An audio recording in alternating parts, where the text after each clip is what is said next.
Russia's foreign minister has questioned an accusation from the U.S. that the Syrian government is planning a chemical attack.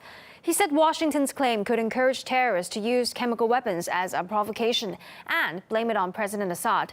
Sergei Lavrov made those remarks during a meeting with Germany's foreign minister. RT's Peter Oliver has more.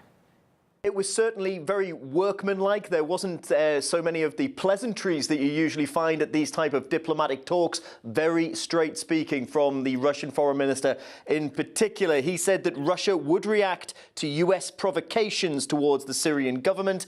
He also encouraged the United States not to look for a pretext in order to attack Syrian government forces. The overarching message was, though, that the words coming out of Washington at the moment, that a chemical attack would warrant a response from the United States, well, the message coming from Russia is that could be playing directly into the hands of the extremists and terrorists.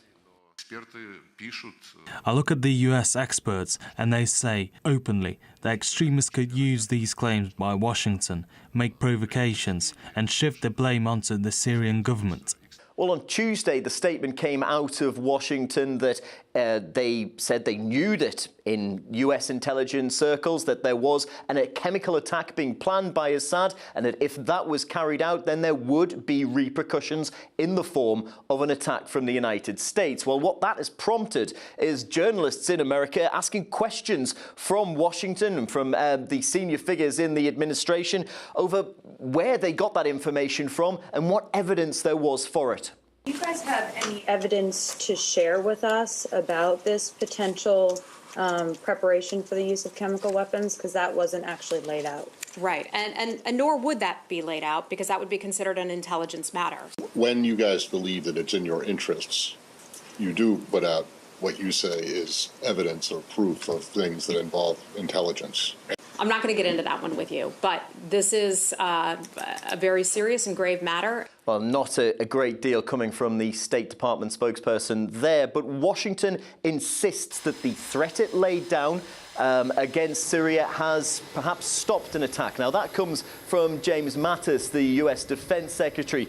He says that it's possible that an attack may not happen, and that is as a result of the threat that the US laid out. So as it stands, we haven't had any evidence presented from the State Department, as you just heard there, or from anywhere within the US government. We haven't had any proof that a chemical attack happened the previous time that the US launched missile strikes against Syria, that attack in Idlib.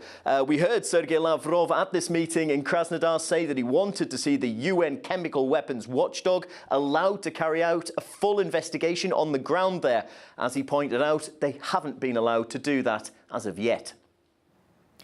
Nikki Haley, the U.S. ambassador to the United Nations, has claimed Washington's threat against Syria may have saved lives.